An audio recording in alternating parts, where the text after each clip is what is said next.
What's going on there, guys? It's your boy coming at you. Um, that pipe guy. Anyway, decided to step my game up a little bit with the headset. I've noticed the audio is far better with an analog headset, uh, and I had one laying around. So anyway, I just, I've really been thinking about some of the dynamics at play right now, and obviously this month in particular, being as it's the new year, is a very, there's a lot going on, and this seems to be an inflection point in the direction that Western societies are taking, uh, mainly with the U.S. as because Donald Trump is going to be taking office on the 20th in just a matter of weeks.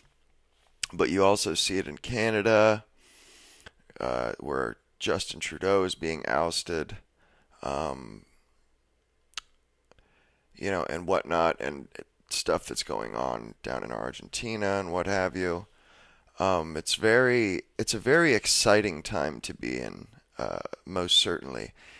And I've been thinking about this the last few days, and the more I feel an obligation, like at this point in time, people have their ears to the ground. Those with power are listening to those without power, or those that have limited power, and because you only have one vote, you have a limited amount of power as a private citizen.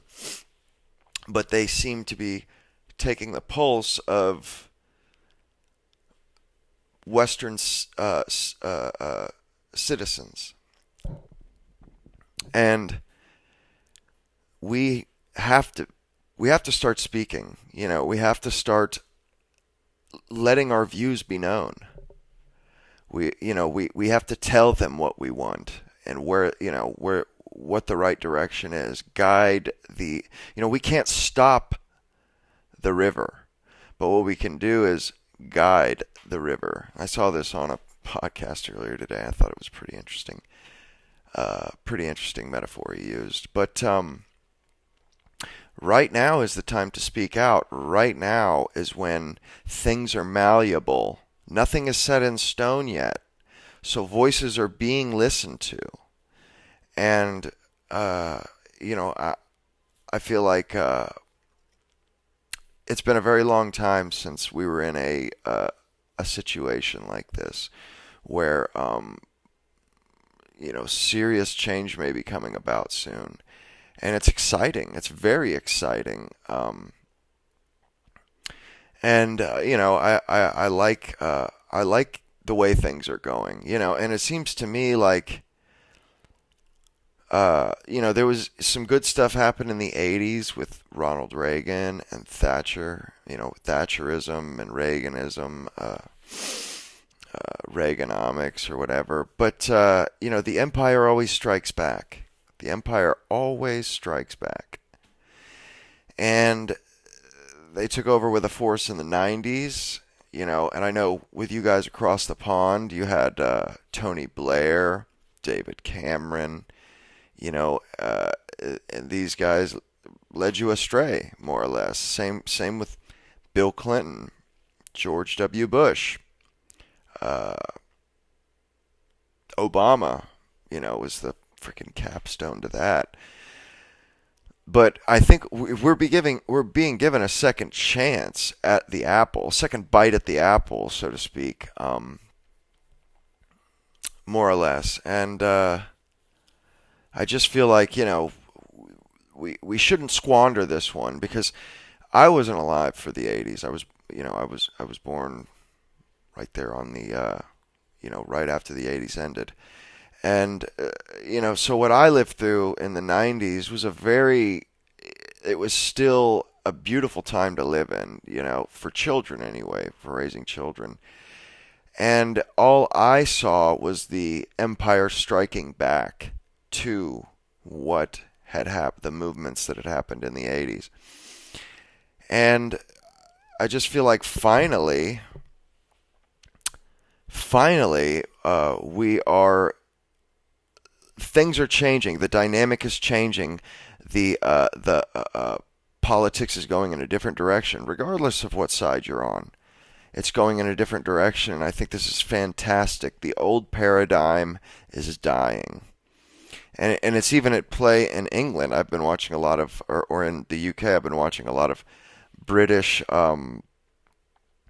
news. And what's going on between Reform and the Tories is a great microcosm of what's happening. Um, the Tories, there is almost zero daylight between the Tories and the Labour government. They're basically one and the same, or at least have governed one, basically the same. And as far as I can tell, Reform is trying to reform. They're trying to come at it from a different angle, from a new approach, and see if they can't suit the needs of the British people better than Labour and the Tories.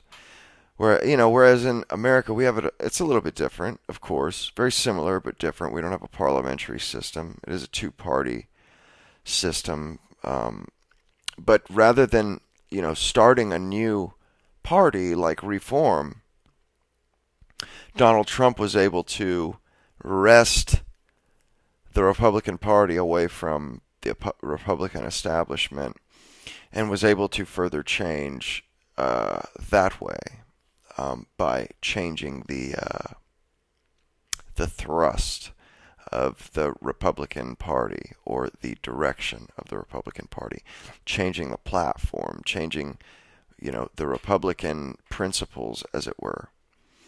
And it's a little different than is done in the other English-speaking countries, the parliamentary countries, which I've been watching a little bit more. I've been watching a lot of parliamentary uh, uh, discussions, and it just appears to me how foreign that really is. Uh, that whole system is, where the prime minister has to show up to the House of Parliament and he has to answer questions and defend his position. We don't have that here, like what they were doing with Joe Biden, hiding him, doing his basement campaigns, and what the heck is going on with this? There we go. With his campaigns and stuff, hiding in the basement, not ever being accessible to the people or to uh, the press, which brings the news to the people, or brings the content to the people, brings the president closer, um, not literally but figuratively closer to us. And that in the last 4 years has been non-existent. Really, it's almost the first time in my life that I had been through an administration where the president didn't answer questions directly, for extended periods of time. Didn't have the ability to speak extemporaneously or for long periods. So, I'm really glad to see that era over with. But to see how much things are changing and how quickly, and when things do change, they change very quickly. And you've got to get your 2 cents in while consensus are being drawn. While a consensus is being drawn, you've got to be there to put in your 2 cents, to speak up on behalf of your values. Which is kind of what I'm trying to do here. I'm trying to, get my opinions out there, or get some of my opinions. Sometimes I do just do tobacco stuff, and I like that.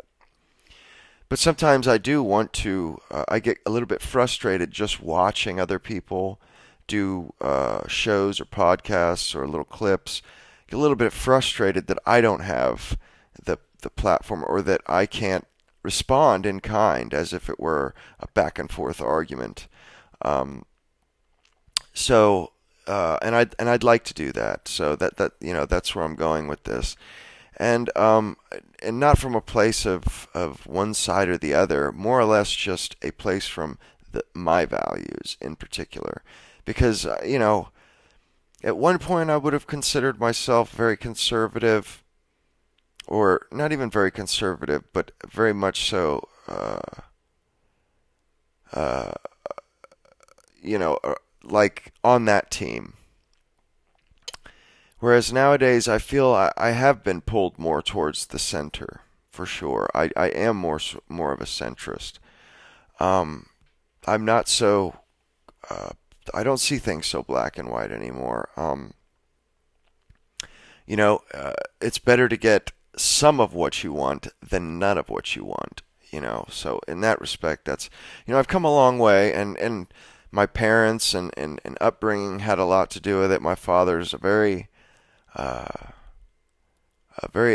he's not, or he's a very morally unambiguous person, and so is my mother, but they're different. My dad is a staunch conservative, pretty much through and through, whereas my mother was socially conservative, or fiscally conservative, but socially more liberal. And I've seen the the faults on both of those sides.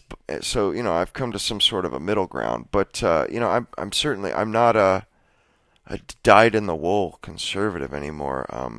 I think you know we live in a great enough civilization that there should be some social safety nets. But at the same time, I feel like our governments, we have they've just gotten so out of control and so bloated and overextended that we're not, like I was saying in the last video, we're not getting a return on our tax dollars. We're getting screwed, and something has to be done. We need, obviously we're doing it now. We're throwing the bums out, or we threw the bums out because they're just so concerned about their little fiefdom and the money that they can take in and this and that. And they don't give a damn about us, and they're throwing money. They've got projects that were started 30 years ago, trying to test monkeys, to see if they had genders or what. It's ridiculous. They're spending money on stuff that we have no business spending money on, and then they'll chintz citizens that are in desperate need of help so that they can give money, vast amounts of money, to other countries for nothing. Like Ukraine. People in Maui have no place to live, or still haven't found their kids, or hadn't found their kids. They're getting $700 while they're sending $60 billion to Ukraine. That makes absolutely no sense.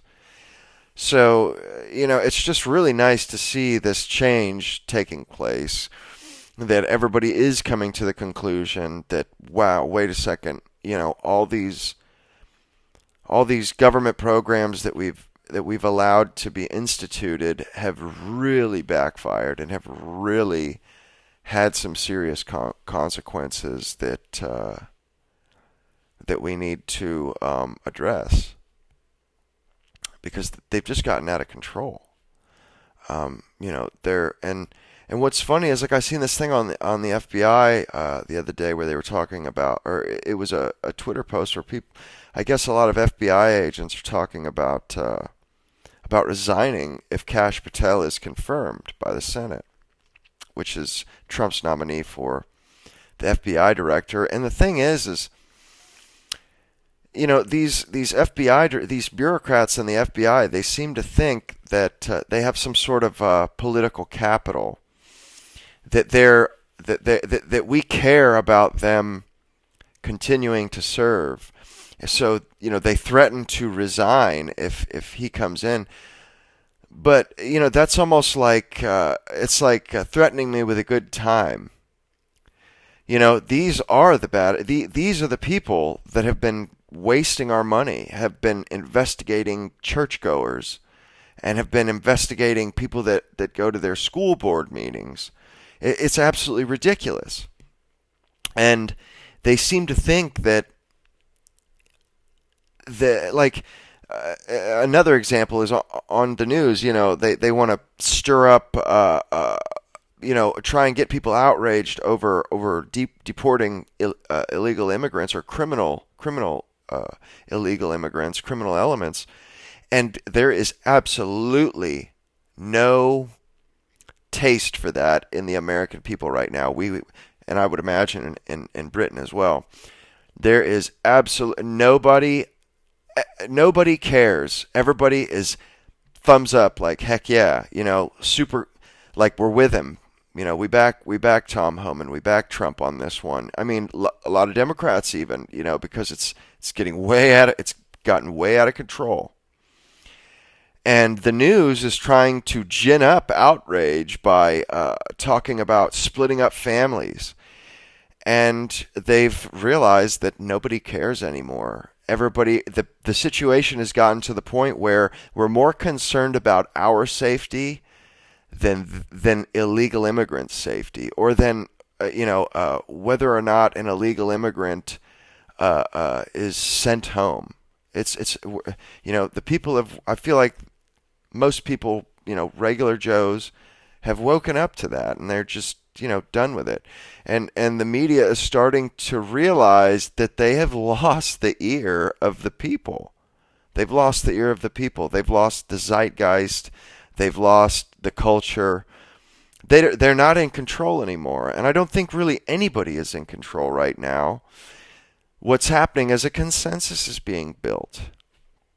And you can stay silent if you wish, or if you prefer. But right now is the time to speak up. Right now is the time that voices are being listened to. And I was watching that Katie Hopkins, and I believe her name is Katie Hopkins or Katie Hobbs. She's British, and she's been doing a couple of videos lately, and you know, and I really enjoy her videos, and I really enjoy her spin on things, her input. It's really nice, and and like what she was saying was, right now, the iron is hot. It is time to strike. It's time to make our move, as it were. And I think she's right, and that's why I'm starting to do these videos a little bit more, because I want to do my part as best I can. I'm just a single private citizen. I can volunteer or work or what have you, but that's the bare minimum of contribution. And I feel like if you've got something to say, you should speak up and say it. If you've got something worthwhile, you should speak up and say it. So I'm trying to do that a little bit more, and lo and behold, some people share my opinion, which I had a little bit of trepidation about posting any videos like this, because I wasn't sure if anybody would agree with me or not. I've never really put them out there for a large audience to judge, or to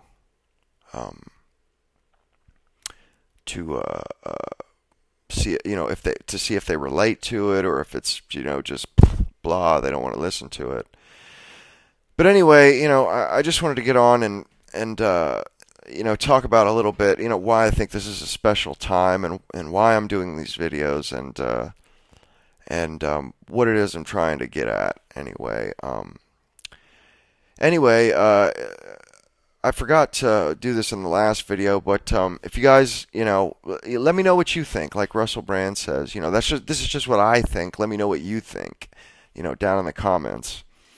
because I really like hearing you guys' feedback, and having these little side conversations with you in the comments. They're fantastic.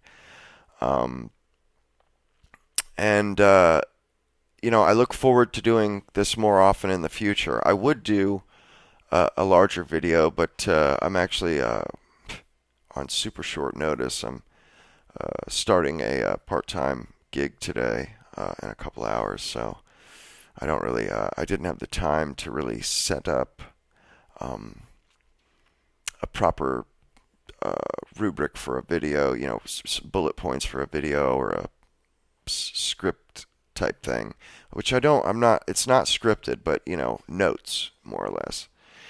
But I'm not sure how. It may only be it may only be a couple of hours, but so I may make a video afterward. But anyway, yeah, I just wanted to jump on and shoot my mouth off for a couple minutes. Anyway, like I said, comment down below, um, and let me know what you guys think, because it is important to me. We're in the most connected time in human history, and but that doesn't mean anything if we don't take advantage of it. And that's what I'm trying to do. But until next time, guys, I hope you enjoyed the video. Hope you enjoy the channel. And it's that pipe guy, over and out.